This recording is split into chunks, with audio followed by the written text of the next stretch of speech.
YouTuber sir কোথায়? এই যে ইউটিউবার উনি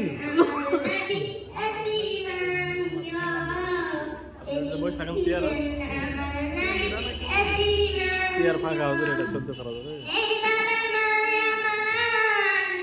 স্যার ও স্যার চেয়ার ফাঁকা আছে, বসেন বসেন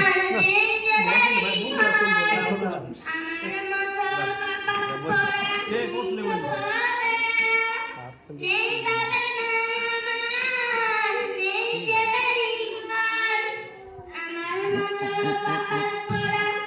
সবাই খেলে দিকে আসে নাকি?